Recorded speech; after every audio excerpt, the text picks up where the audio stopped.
Hey all, Xeno back here. We're going to tackle the remaining 3 stages of Mega Man 2. After that kind of awkward cutoff last time, there's no pause between the Wily stages, so let's just get going again. A lot of you know what's coming in this stage, and I'm not looking forward to it any more than you are. It houses the single-handed most awful, the worst boss in the entire Mega Man franchise. The classic series, I guess I should say. I can't speak much for the X series, but as far as the classic series goes, this is bar none the worst designed boss. Just absolutely miserable. I have no idea how they thought this was, like, acceptable. We'll get to the boss when the time comes, though. As far as the stage goes, it's actually quite competently designed. The fake floor mechanic, you probably noticed, you fall through the floor, and that's funny and all. But what's clever is that you have a weapon that allows you to navigate fake floors, because it'll tell you where the ground is. Not item 3. Although, I guess you could technically use it. Okay, there we go. So, if you don't know where the floor is already, you haven't memorized, what you can do is toss bubble lead, and it'll fall downwards where there's no collision. Pretty handy. So you can see the floor is all solid here, because it didn't fall. We'll use it again to find the fake floor, and there you go. Just jump over it. That's pretty handy. Really cool, too. You can get that E-tank if you want. There are some more fake floors, but I don't really need it. I don't find much need for E-tanks in this game. It's pretty easy. Now for some more returning gimmicks, you got crash platforms here. I'm just gonna skip this. If you can skip it, you might as well. There's nothing very unique about this segment, although it has some kind of cool setups for crash platforms, but it feels like a waiting game, just like the Crash Vent platforms, one that I'd rather skip.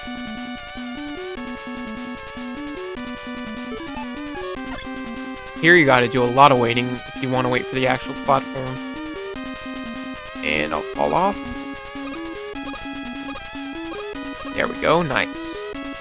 You can use the pause glitch here to sneak over here. Alright, nice. That's always been my preferred strategy, just trying to get through here as quickly as possible. Use the pause glitch again. Item 2. Oh! Ah, that was really stupid. Alright, that's unfortunate. It's always when I'm recording I make the absolute stupidest fumbles.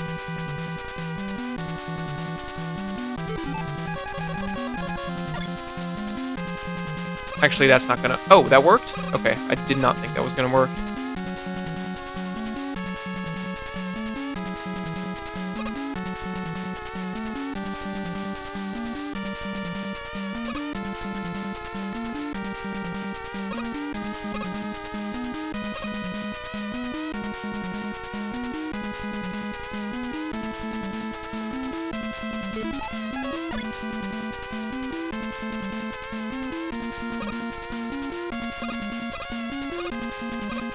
Alright, let's try that again. Take 2.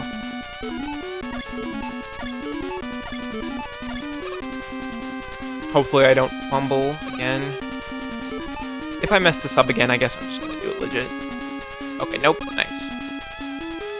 So you can always, go through the platforms as intended, or if you want to be cheeky, like me. Here's Air Shooter working on the Mech Joes pretty well. Up here is a bad Joe position, though. I feel like this isn't talked about enough. I've seen a couple people mention it, but this Joe is literally unavoidable. If you want to avoid damage here, you have to use charged atomic fire within, like, a 4-frame window and hit him. Otherwise, it's not dodgeable at all. That's pretty stupid. They should have just raised the ceiling like here. It's actually dodgeable. That's always been really dumb.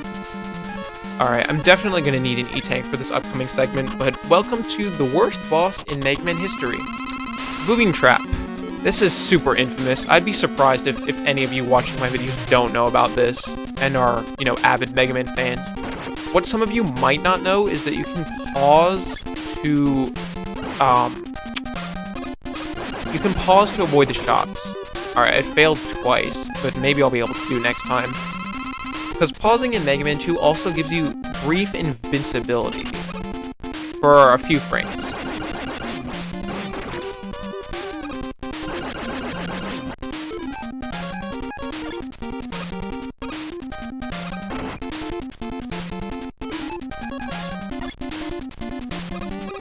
So, what makes this boss so bad? You might be looking at this footage if you're unfamiliar and thinking, you know, surely this isn't that bad. Like, just go around.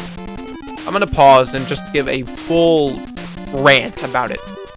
So, the first problem is that the weakness weapon of both the boss and the barriers in this boss arena is Crash Bomb. No other weakness kills this thing. You get 7 shots of Crash Bomber, and if you counted, there are 5 turrets in the room, with 2 walls that are mandatory to break open. If you're really clever, you can use 1 Crash Bomb to break open a barrier and kill a booming trap at the same time, but you have to be really pretty precise if you do that, and it's much harder than it seems. So most people are going to have 0 Crash Bomb left over once they do this. And if you failed the boss and you die, you have to go and grind weapon energy again because the turrets respawn. So they make you use a highly consumable weapon to kill a boss that has barriers in the room that if you destroy, cause you to be unable to defeat the boss. I never use this strategy myself, but I've heard people say that it's good to blow up all the walls, die, and then go grind for weapon energy because the walls don't respawn once you die. So, all in all, this boss is a complete mess. The shots being nigh undodgeable, minus the pause trick, doesn't help either. And just the way this is incredibly user-hostile. This is what I meant when I was talking about Mega Man 2 having, like, really user-hostile design. This is another excellent example of it. Alright, I think this is there's the technique, where you kill the turret and blow up the wall with the same bomb. That allows you to preserve a single Crash Bomb. Now let's just get rid of this thing. I'm getting sick of it. Worst boss ever. Absolute 0 out of 10. Nothing going for it. I only hope my explanation serves to help some poor sucker from getting absolutely destroyed by it and wasting their time and lives. So here's the refight stage. Mega Man 2 was the first Mega Man game to have a designated refight stage, unlike Mega Man 1, which just spread them throughout the Wily stages. It had Cutman and Electman in Wily 2, and then the other 4 in Wily 4. I'll show that off at some point, obviously, but this was the first stage to have a dedicated refight room. And I can tell you the exact position of each Robot Master because it's actually the same as the pause screen, which I always found to be a cool detail. So, Heatman is here, Air, Wood, Bubble Quick, Flash up here, Metal, and Crash. So, I have a couple unique things to show off in the refights, but we're gonna start with Quickman. Yeah, we're gonna start with Quickman. He's probably the hardest. Being on even terrain helps him slightly, and we have his weakness weapon now, so I'll get to show off how Time Stopper freezes him. Alright, go. Time Stopper only does half his health bar, so just keep that in mind. It's not going to take him from full to 0 health if you use it. But you get him down to half health with a few shots, and there you go. We're going to do the number ratings. I almost forgot. So, Quickman, unfair, really erratic. I guess the unpredictability is a little fun, but really 3 out of 10 material. I'm not a fan. The bug with the jumping doesn't help at all. Who next? Heatman is kind of unremarkable as well. Let's do him. Again, really manipulable. For some reason, he takes more than 4 damage from his weakness, which I don't know why. Crashman also takes way too much damage from the weakness weapon.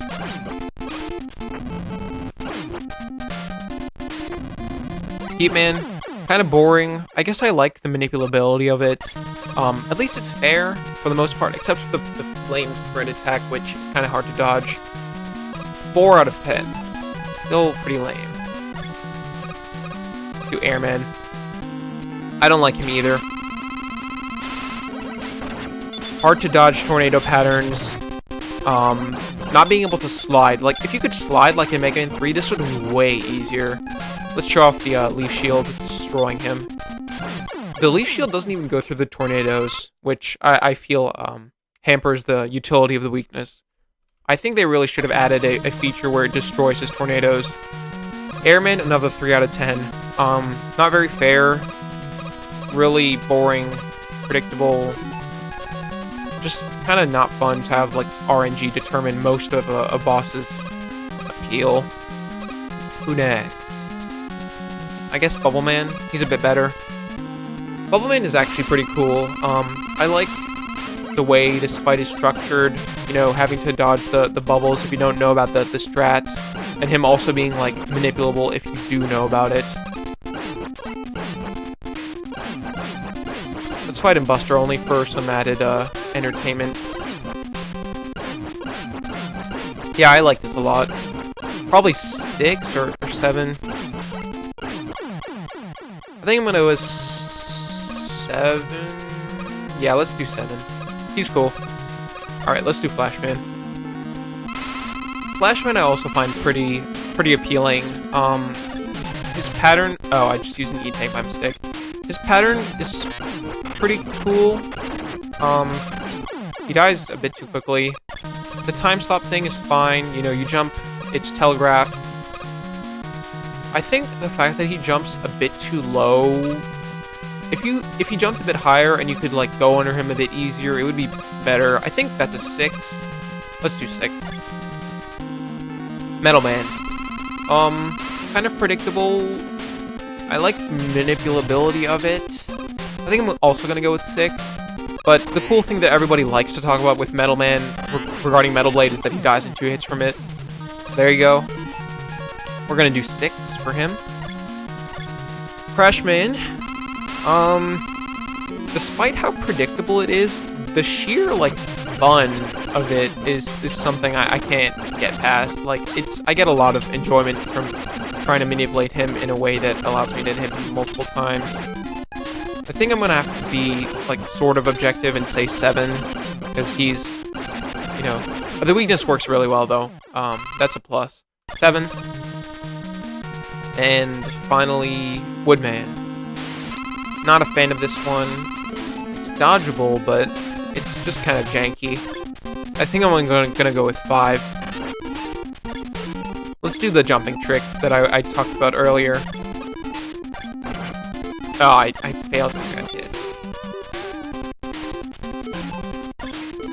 Okay, let's just move to the side of the room. Then I can show it off properly. Alright, yeah, this is what you want to do. Just keep throwing blades at him and pausing.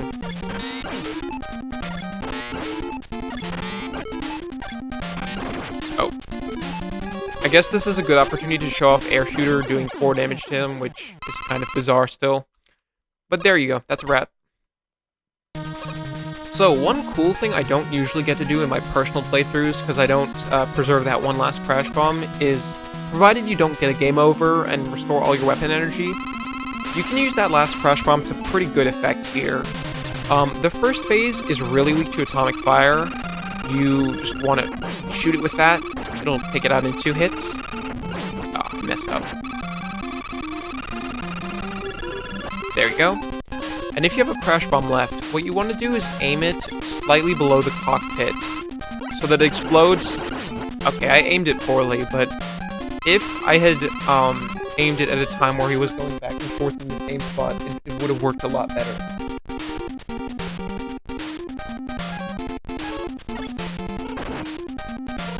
Anyways, the second phase, these balls have really poor hitboxes, and they're actually completely undodgeable. Don't bother trying to get around this, just spam. That'll work a lot better.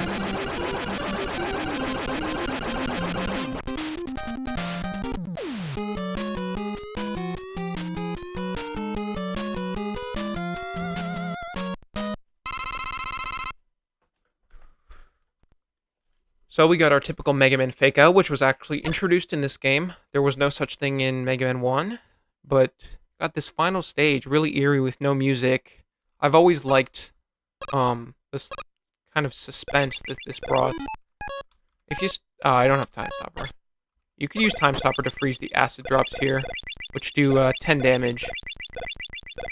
Actually, I should have fallen to the right. If you fall all the way to the right, at the beginning of this stage, you can get the camera to get stuck on the right side of the screen, and none of the acid drops will ever hit you. Either way, though, cool atmospheric section. So, to finish off this game, one filled with a very problematic design, we have a pretty infamous final boss. Now, the main problem with this is that you try the Buster, nothing happens. You try some other weapons, nothing happens. You try Bubble Lead, it works, and then you start trying other weapons, and he gets healed with full health. So yeah, the only thing that damages this boss is the Bubble Lead. It's not the worst thing in the world, since he has a super predictable pattern. You can see he's just going in a figure 8 over and over again. But if you run out, you have to game over. There are no weapon refills in this entire stage. It doesn't help that the alien shots do, I think, 8 or 10, and his body does 20 contact damage. So if you get hit and you die, like that, you can potentially screw yourself over. I'm going to do it right this time and stop trying to explain everything so we can just get to the final thoughts portion of the video. Here's the scrolling the screen all the way to the right little exploit. You can see that the drops will never be able to hit you.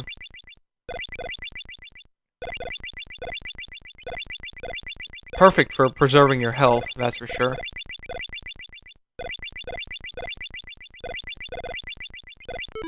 Alright, let's try that again. Really just spamming is a much better tactic than trying to work anything else out once you figured out that the weakness is Bubble Lead.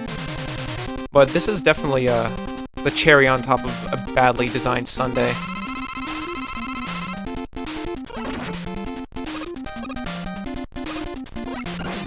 He has no iframes, so you should be able to spam him.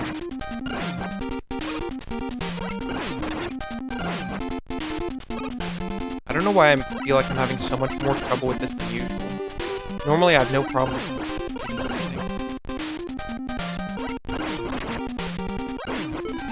Okay, I ran out of Bubble Lead. I'm gonna have to use the pause trick.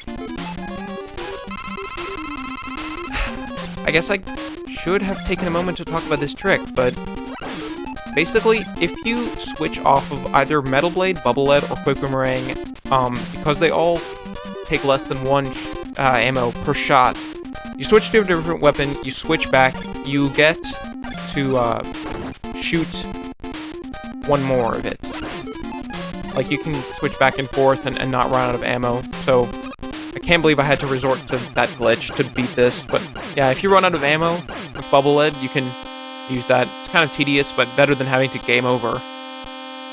And that's Mega Man 2, really. You can probably tell by my kind of exasperated tone of voice, I don't really know what to say about this game. Really a middling opinion, I think sums it up best. I like a lot of the things this game tried to do. It is admirable for laying down the groundwork that would go on to become a series staple. You know, the 8 robots with 8 weapons, traditional castle with a refight room, and clearly they did something right, because this game was the best-selling Mega Man game of all time. It still is. But at the same time, this game has so many blemishes that often go underlooked. Heatman stage, Quickman stage, Blue Beam Trap. Some of these are more talked about than others, but I think this game gets a lot of undeserved praise in some regards. People saying the stage design is like really legendary and everything is wonderful or just kind of wrong.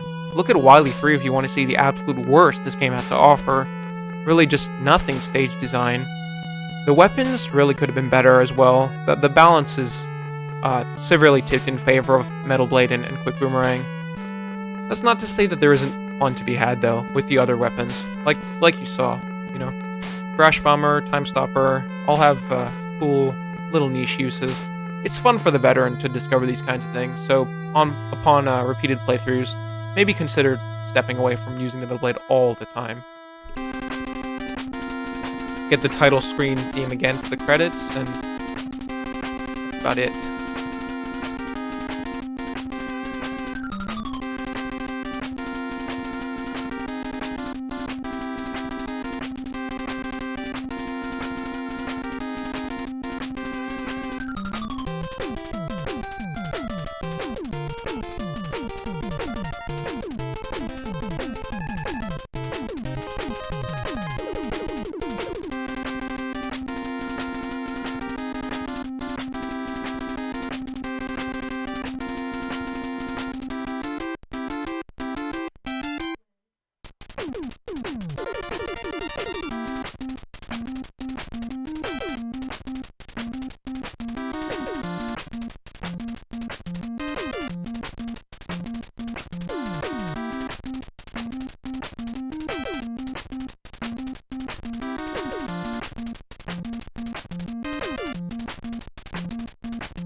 And that's a wrap. Thanks for watching. See you all next time.